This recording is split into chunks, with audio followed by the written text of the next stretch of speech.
And welcome back to my YouTube channel. These sets of lessons in this specific playlist are on rhythm.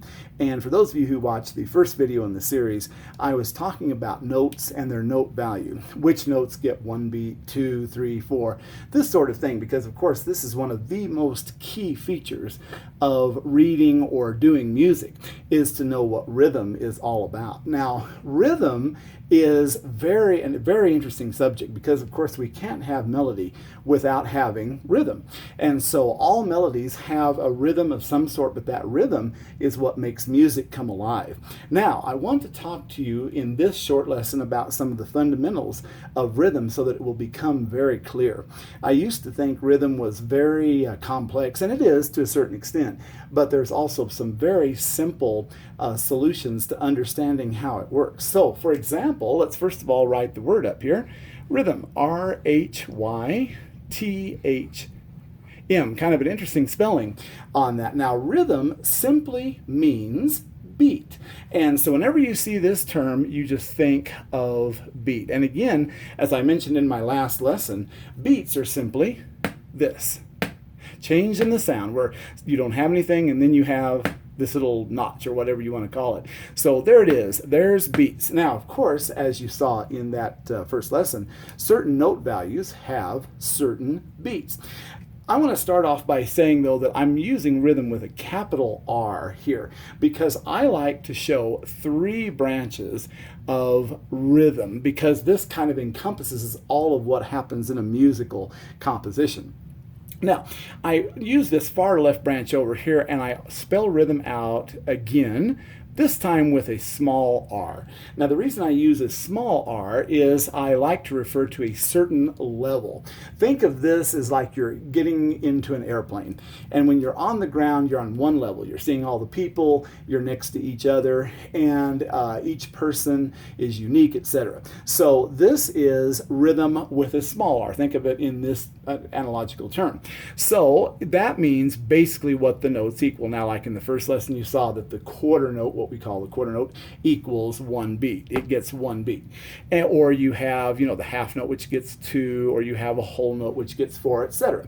So you have rhythm at the local level. That is beating at the local level. Every note has some kind of value. Could be 1 beat, could be 2 beats, could be 4 beats. So they all have value. Now, however, in music, as you already know, we put groups of beats together. So we sometimes may put 4 beats in a group so that you will feel those 4 beats. For example, if a conductor goes 1, 2, 3, 4, 1, 2, 3, 4, you will be feeling strong and weak beats along the cycle of the music. So we call this middle section meter, M-E-T-E-R. And you can think of that as simply measurement, meter.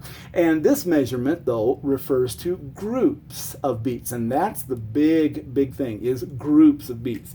So let me draw a little divider here. So say you have a group of 3 beats, or sometimes you may have a group of 4 beats. Other times you may have a group of 2. There are many different variations on this.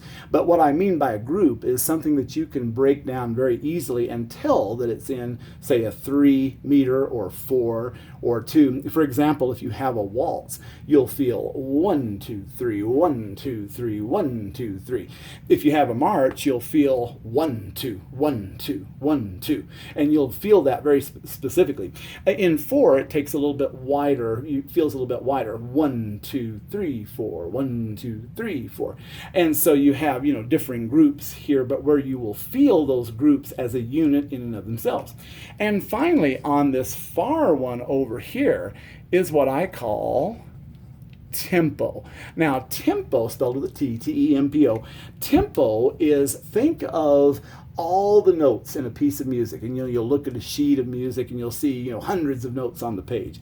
Tempo is the speed that you take them all, or you could say the beat that you take them all. Think of notes in a basket. Carry them along in a basket. You can walk slow, you can walk moderate, you can walk fast, or you can run or sprint with them.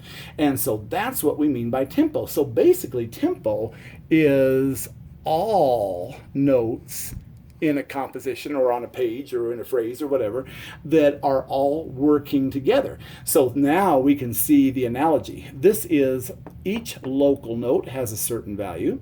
Then we have groups of notes that that feel a certain value or a certain way.